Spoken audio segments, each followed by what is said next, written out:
مفتی صاحب میں نے ایک بات نوٹ کی, میں سوال قاری صاحب سے پوچھ رہا ہوں, ہم یعنی میں ایک بچوں والا سوال پوچھ رہا ہوں اور بہت ہی بچوں والا سوال ہے, مگر میں مفتی صاحب علامہ صاحب جب بھی کہہ رہے ہیں امام حسن کہہ رہے ہیں, قاری صاحب امام نہیں کہتے, اس کی کوئی خاص وجہ ہے؟ آپ سیدنا حسن فرما رہے ہیں, اچھا یہ بھی سیدنا حسن نہیں, امام نہ کہنے کی کوئی خاص وجہ تو نہیں؟ نہیں کوئی خاص وجہ, یعنی ہم کہیں آپ بھی کہہ سکتے ہیں امام حسن کہہ سکتے ہیں, جیسے امام بخاری کہتے ہیں, امام حسین کہتے ہیں, امام حسن کہہ سکتے ہیں نا, لیکن امام علی نہیں کہتے. ایک یعنی چل نہیں رہا نا, ایک کہاں یعنی رواج میں, معاشرے میں ہمارے یہاں تو چل رہا ہے. جیسے ابو بکر صدیق کو کہتے ہیں امام ابو بکر, امام عمر, کوئی نہیں کہتا. نہیں لیکن امام حسن کو تو کہتے ہیں نا, اس لیے کہہ رہا ہوں. وہ اس لیے کہتے ہیں کہ ایک طبقے کے وہ امام ہیں جو 12 امام چلے آ رہے ہیں نا, ان میں سے وہ ایک ہے.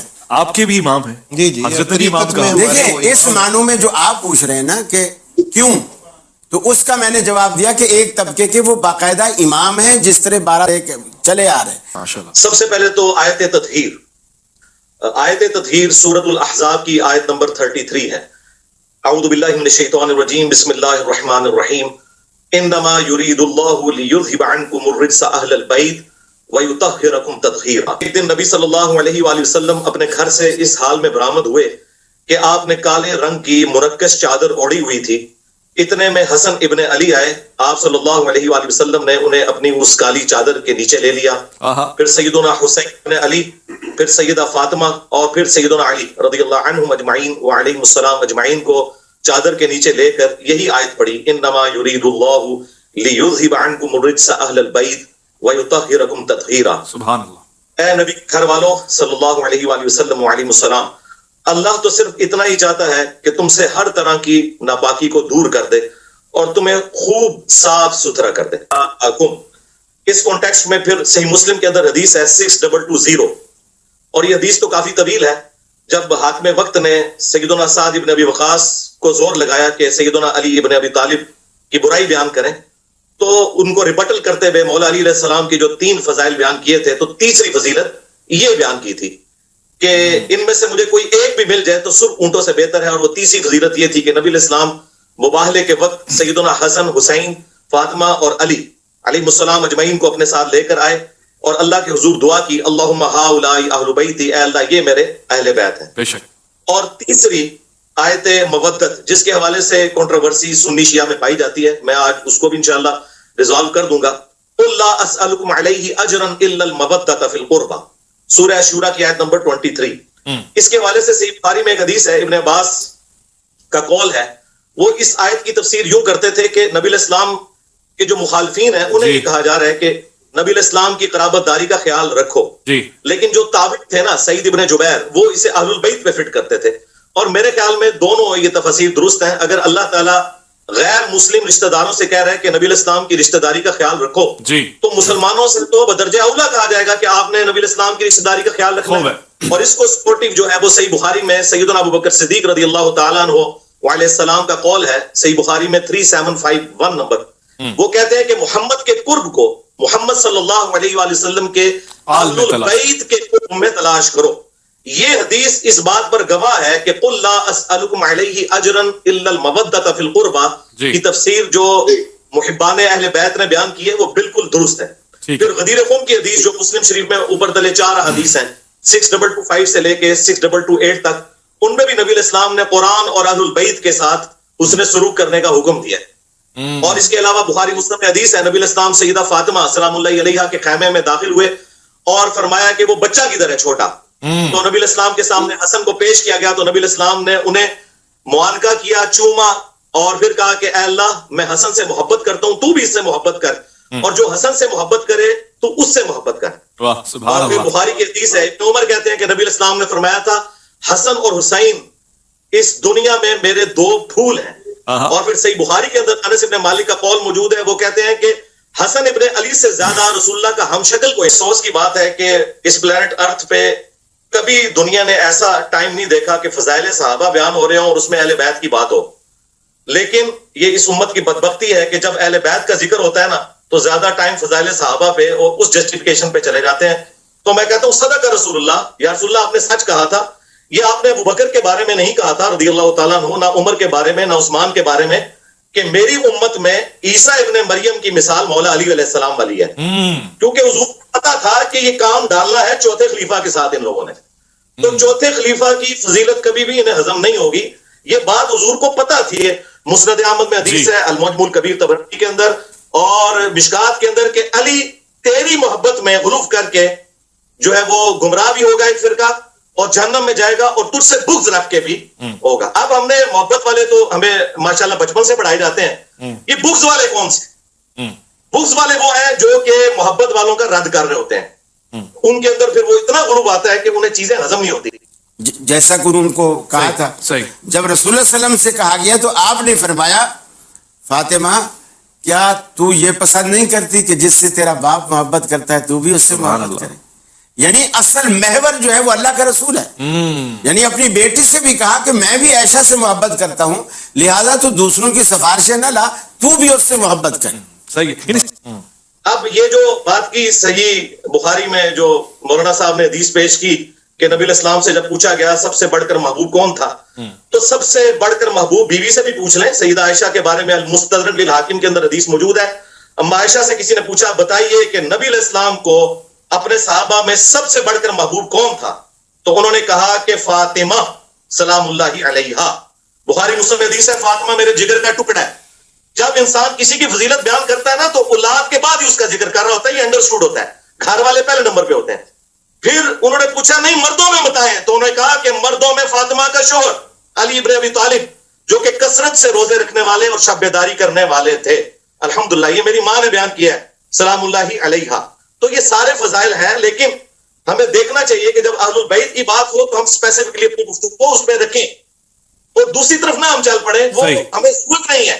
وہ فضائل صحابہ ماشاءاللہ پچھلے 1000 سال سے فضائل صحابہ کانفرنسز ہی ہو رہی ہیں اور بڑا ذکر ہو چکا ہے اللہ کے فضل سے اس کے اوپر. اس وقت جو ہے اہل بیت کے حوالے سے کوشش ہے کریں کہ بھئی اہل بیت کے ساتھ جن لوگوں نے ظلم کیا, اہل بیت کے بارے میں تھا کہ میں تمہیں خوف دلاتا ہوں, میرے بعد ان کے ساتھ اس نے سلوک کرنا غدیر کی حدیث میں. تو اہل بیت کے حوالے سے ہمیں سینسٹیو ہونا چاہیے. یہ حدیث حضرت علی کے بارے میں ہے. اور آخری میں حدیث بیان کروں جس کی 32 اسناد موجود ہیں جامع ترمذی میں. ایک تو ہے اللہ کا محبوب, ایک ہے اللہ کے محبوب کا محبوب. نبی علیہ السلام کے سامنے ایک بھنا ہوا پرندہ لایا گیا, اسے حدیث طیب کہتے ہیں. نبی علیہ السلام نے کہا اے اللہ میرے ساتھ اس شخص کو بھیج یہ پرندہ کھانے کے لیے جو اس مخلوق میں سب سے بڑھ کر تجھے محبوب ہے. اللہ اکبر. تو سیدنا علی رضی اللہ تعالیٰ عنہ تشریف لے آئے اور پھر ساتھ بیٹھ کے بھنا ہوا پرندہ کھایا. تو ایک اللہ کے محبوب ہے اور ایک اللہ کے محبوب ہے. الحمدللہ. تو فضائل سب کے ہیں, لیکن جب ہم آج بات کر رہے ہیں تو انشاءاللہ صلح حسن میں انشاءاللہ جب آپ سوال پوچھیں گے تو میں انشاءاللہ صلح حسن سے بھی پردہ اٹھاؤں گا کہ صلح حسن کی آڑ کے اندر جس طریقے سے امام حسین علیہ السلام کی شخصیت کو ملائن کیا جاتا ہے, حضرت علی کی گستاخیاں کی جاتی ہیں, تو میں اس صلح کا بالکل پول کھولوں گا بخاری, ابو داؤد, ترمذی کی روشنی میں انشاءاللہ حقائق پبلک کے سامنے رکھوں گا, لیکن جب آپ سوال کریں گے تب انشاءاللہ. انجینئر صاحب نے اگرچہ ہمیں نام نہیں لیا کسی کا, لیکن ٹارگٹ تو کیا.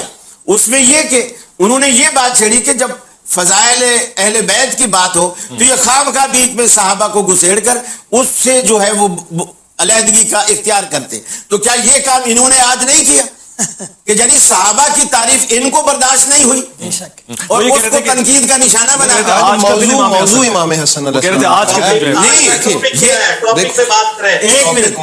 یہ کوئی موضوع میں یہ کوئی شرعی حکم ہے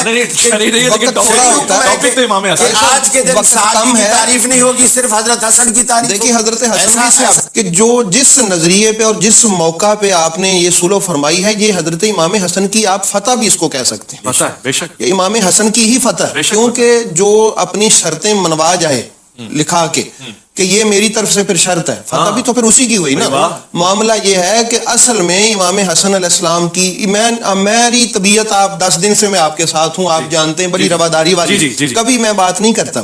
میں سمجھتا ہوں امام حسن علیہ السلام کائنات کی مظلوم ترین شخصیت ہے. امام حسین علیہ السلام کے قاتلوں کو اور ان کے ساتھ زیادتی کرنے والوں کو تو ہم نام لے کے بھی کئی کچھ کر دیتے ہیں, لعنت بھی کرتے ہیں, اور ان کے لیے ہم کہتے ہیں کہ فلاں برات کا. امام حسن علیہ السلام وہ مظلوم شخصیت ہے کہ کہاں ان کا, کس جگہ پہ ان کا خون تلاش کریں. معاملہ یہ ہے کہ امام حسن علیہ السلام کی جو شرائط تھی نا آپ نے لکھوائی, اصل میں آپ کی یہ بصیرت تھی, آپ نے یہ ایسا اقدام کیا کہ قیامت تک آنے والی نسلیں جو ہیں وہ ان لوگوں کی حقیقت کو جان لیں جن لوگوں کے ساتھ ہم نے یہ شرطیں طے کی ہیں، میں یہ عرض کرتا ہوں، اگر کوئی یہ کہے کہ وہ جی آپ تو تاریخ کی بات کر رہے ہیں، ہم حدیث کی بات کر، معاملہ تاریخ کا یا حدیث کا نہیں ہے، معاملہ راویوں کا ہے. مثلا حضرت سیوطی ہیں یا ابن کثیر ہیں، وہ اگر حدیث کی کتاب لکھیں تو پھر ٹھیک ہے، اور اگر وہ کوئی تاریخ کی لکھ دیں تو پھر غلط ہے. اسلامی تاریخ کی اس سے بڑی توہین اور بھی کیا ہوگی کہ یہ کہہ دینا ہم نہیں مانتے تاریخ کو. معاملہ ہے حقیقت کا. دیکھیے سارے راوی نہ ہی حدیث کی کتابوں میں ہم کہتے ہیں کہ یہ بات معتبر ہو گئی ہے، اور اسی طرح بات حدیث کی کتاب میں ہو یا تاریخ کی کتاب میں ہو، معاملہ راویوں کا ہے، کتاب کا نہیں ہے. حضرت امام حسن علیہ السلام نے یہ جو صلح فرمائی ہے، اس کو آپ اگر توجہ سے ہم دیکھیں تو کون نہیں جانتا کہ امام حسن علیہ السلام کو، آپ کو پتا تھا یہ، اور میں یہ بھی عرض کر دوں کہ یہ جو ہم نے لکھوایا یہ پورا ہونے والا نظر بھی نہیں آ رہا، لیکن آپ نے، میں یہ سمجھتا ہوں قیامت تک کے لوگوں کے سامنے بات رکھی ہے کہ یہ حقیقت شاید جنگ میں عیاں نہ ہو سکتی جو آپ نے صلح کر کے عیاں فرمائی. کہ صلح ہوتی کیا ہے؟ صلح کا مطلب یہ ہے کہ دونوں طرف کی پارٹیز نے اپنا موقف رکھا اور کنسنسس کے ساتھ کوئی ڈاکومنٹ تیار ہوا. صلح ہوتی ہی اس وقت ہے جب شرائط طے پا جائیں. صلح حدیبیہ کے اندر کیا شرائط طے پائی نہیں تھی؟ اگر شرائط نہ ہو تو صلح نہیں ہوتی ہے، پھر تو ایک بندے کی جیت ہوتی ہے دوسرے کی ہار ہوتی ہے. جب دونوں برابر کے لوگ آ جائیں تو صلح کرتے ہیں اور وہ شرائط طے کرتے ہیں. لہٰذا یہ آؤٹ آف کوسچن ہے کہ وہ شرائط ہے تھیں یا نہیں تھیں. جس طرح صلح حدیبیہ کی شرائط تھی اس طرح صلح حسن کی بھی شرائط تھی. لیکن اس کے لیے یہ چیز یاد رکھیں کہ حسن ابن علی رضی اللہ تعالیٰ عنہ علیہ السلام نے جو یہ صلح کی ہے یہ قرآنی حکم پر عمل کیا ہے. بعض لوگ سیدنا علی رضی اللہ تعالیٰ عنہ پر خفیہ تان کرتے ہوئے یہ کہتے ہیں کہ حسن ابن علی تو مولا علی علیہ السلام کو اپنے دور میں، دور خلافت میں کی گئی جنگوں سے روکتے تھے. بالکل یہ جھوٹ ہے، نعوذ باللہ من ذالک. اگر یہ بات ہوتی تو وہ جنگ جمل صفین نہروان میں مولا علی کے ساتھ شریک نہ ہوتے، وہ شریک رہے ہیں. صفین پارٹ 2 بھی سیدنا حسن ابن علی نے شروع کر دیا تھا. اچھا، بخاری شریف سے یہ جو حدیث بیان کی جاتی ہے نا کہ یہ میرا بیٹا سید ہے، یہ پوری حدیث جو ہے یہ اس کا آخری ٹکڑا ہے. یہ حدیث کافی لمبی ہے. یہ سٹارٹ اس سے ہوتی ہے کہ حضرت عمر بن عاص رضی اللہ تعالیٰ عنہ حضرت معاویہ رضی اللہ تعالیٰ عنہ سے کہتے ہیں کہ میں اپنے سامنے وہ لشکر دیکھ رہا ہوں کہ جب تک اپنے مخالفین کو بھگا نہ لے وہ یہاں سے ہلے گا نہیں. وہ لشکر مولا علی علیہ السلام کی روح نہیں لے کے آئی تھی، مولا حسن علیہ السلام جو مولا علی کے بیٹے تھے وہ لے کے آئے تھے. ٹھیک ہے، یہ حدیثیں آدھی نہیں ہمیں پڑھنی چاہیے، پوری حدیثیں پڑھنی چاہیے. تو پھر حضرت معاویہ نے کہا کہ اگر یہ قتل و غارت ہوا تو پیچھے امت کا کیا بنے گا؟ تو حضرت عمر بن عاص نے کہا کہ ٹھیک ہے پھر میں پیچھے سے سنبھالوں گا. تو پھر اسی گفتگو کے دوران حضرت معاویہ نے کہا کہ کیوں نہ ہم حسن کے سامنے صلح پیش کریں، کچھ ہماری بات وہ مان لیں، کچھ ہم ان کی مان لیں. تو ساتھیوں نے کہا کہ مشورہ اچھا ہے. تو یہ صلح کی طرف جو آفر ہے یہ حضرت حسن نے نہیں کی. یہ جھوٹ ہے کہ حسن جو ہے وہ امن پسند تھے. امن جنگ کے اندر غزوہ بدر میں کیا رسول اللہ امن پسند تھے؟ جب جنگ ہوتی ہے اس وقت جنگ ہوتی ہے، اس وقت امن کی بات نہیں ہوتی. سورۃ الانفال میں ہے کہ اگر میدان جنگ میں مخالف تم سے صلح کی بات کرے تو اسے ایکسپٹ کر لو. تو حسن ابن علی صفین پارٹ 2 لڑنے آئے، لشکر لے کے آئے.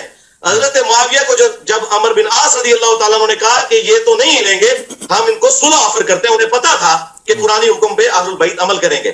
تو جب صلح آفر کی گئی تو حضرت حسن ابن علی نے وہ صلح کی آفر سورۃ الانفال کے تحت قبول کر لی، جس طرح نبی علیہ السلام نے صلح حدیبیہ قبول کر لی تھی. اگرچہ نبی علیہ السلام کا پلڑا بھاری تھا اس کے باوجود مشرکین عرب کے ساتھ صلح کر لی. اچھا، یہ صلح کی تو ظاہر ہے وہ شرائط کیا تھیں؟ جی، بنو امیہ کے ممبروں سے جو سب و شتم کا سلسلہ کیا گیا ہے حضرت علی کے اوپر، جو لوگ یہ کہتے ہیں یہ تنقید تھی، مسلم شریف میں 6229 نمبر حدیث ہے، ابو تراب پر لعنت کے الفاظ ہے، وہ گالی سے بھی بڑھ کر لعنت کرتے تھے، نعوذ باللہ، ممبروں سے. 6229 صحیح مسلم، غدیر قم سے اگلی حدیث. اور 5واں رکھا گیا خمس. افسوس کے ساتھ ان 5 شرائط میں سے صرف 5ویں شرط پہ عمل ہوا ہے کہ حضرت معاویہ رضی اللہ تعالیٰ عنہ خمس دیا کرتے تھے. میں پورا ایک پروگرام بخاری مسلم سے کر سکتا ہوں کہ کس طریقے سے ان شرائط کی دھجیاں بکھیری گئیں. سب سے بڑی بات یہ ہے کہ حضرت حسن ابن علی کو زہر دے کے قتل کیا گیا. مصنف ابن ابی شیبہ میں آتا ہے کہ انہیں زہر دے کے شہید کیا گیا 47 ایئرز کی ایج میں. میری 47 ہونے والی ہے، میری ایج میں حسن ابن علی کو زہر دے کر قتل کر دیا گیا تاکہ وہ نوبت ہی نہ آئے 49 ہجری میں کہ وہ جانشین بن سکیں. اور وہ جو بخاری حدیث ہے سید والی، وہ اسی حدیث میں آتا ہے کہ خمس ہوگا، اور اس کے بعد وہ راوی حدیث کہتے ہیں کہ حضور کی پیش گوئی پوری ہوئی کہ میرا یہ بیٹا سید ہے. اس کی وجہ سے مسلمانوں کے 2 بڑے گروہوں میں صلح ہوگی. دو عظیم گروہ جو ہے نا وہ عظیم عربی میں ہے, وَلَهُمْ عَذَابٌ عَظِيمٌ بھی آتا ہے, اس سے مراد بڑا ہے. عظمت والا گروہ وہ ہوتا ہے جو خلیفہ راشد کے ساتھ ہو. ہاں جی. دوسرے گروہ کے بارے میں بخاری میں حدیث ہے 2812, وَيْحَ مَارْ تَقْتُلُهُ الْفِئَةُ الْبَاغِيَةُ يَدْعُوهُمْ إِلَى اللَّهِ وَيَدْعُونَهُ إِلَى النَّارِ. وائے امبار, افسوس, تجھے ایک باغی جماعت قتل کرے گی, تو انہیں اللہ کی طرف بلائے گا, وہ جماعت جہنم کی طرف بلائے گی. تو جو جماعت جہنم کی طرف بلا رہی ہو نا اور خلیفہ راشد سے بغاوت کرنے والی ہو, وہ عظمت والی نہیں ہوتی, وہ بڑی جماعت تھی. یہاں عظیم کا مطلب بڑا گروہ ہے. اور حضور نے فرمایا میرا بیٹا یہ سید ہے, یہ سید ہے, یعنی یہ بڑے پن کا مظاہرہ کرے گا. سب کچھ ہوتے ہوئے یہ اپنے پوسٹ دستبردار ہوگا. اور آخری میں حدیث بیان کر دوں کنکلوڈ کرنے کے لیے. ابو داؤد میں 4131 نمبر حدیث ہے, جسے شیخ البانی, شیخ زبیر علی زئی دونوں صحیح کہتے ہیں. یہ پورا پول کھول دے کہ کس طرح حسن ابن علی کے قتل کے بینیفیشری کون ہوئے, حسن ابن علی کو قتل کروانے والے کون لوگ تھے. مقدام بن مادی کرب کہتے ہیں کہ میں حضرت معاویہ رضی اللہ تعالیٰ عنہ کے پاس شام میں حاضر ہوا. اسی دوران حسن ابن علی کی شہادت کی خبر جب پہنچی تو میں نے پڑھا انا للہ و انا الیہ راجعون. اس وقت جو سامنے حاکم بیٹھے ہوئے تھے انہوں نے کہا کہ تو حسن کی موت کو مصیبت شمار کرتا ہے. اللہ اکبر, نعوذ باللہ, نعوذ باللہ. تو مقدام بن مادی کرب کو غصہ آ گیا. وہ انہوں نے انجینئر صاحب کی ویڈیوز نہیں دیکھی ہوئی تھی, انہوں نے نبی اسلام کی صحبت کی ہوئی تھی. انہوں نے کہا کہ میں حسن کی موت کو مصیبت نہ جانوں کہ نبی علیہ السلام زانوں پر ایک طرف حسن کو اٹھاتے تھے, دوسری طرف حسین کو, کہتے تھے حسن خود سے ہے, حسین علی سے ہے.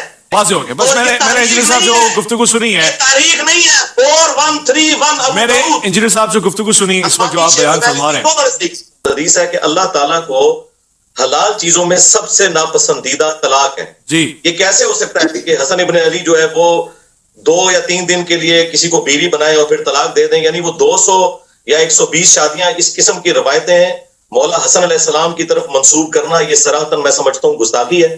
اور اس گستاخی کو جس طریقے سے لوگ جسٹیفائی کرنے کی کوشش کرتے ہیں وہ بالکل غلط ہے. یہ چیز بالکل قرآن و سنت کے منافی ہے. ان کی شخصیت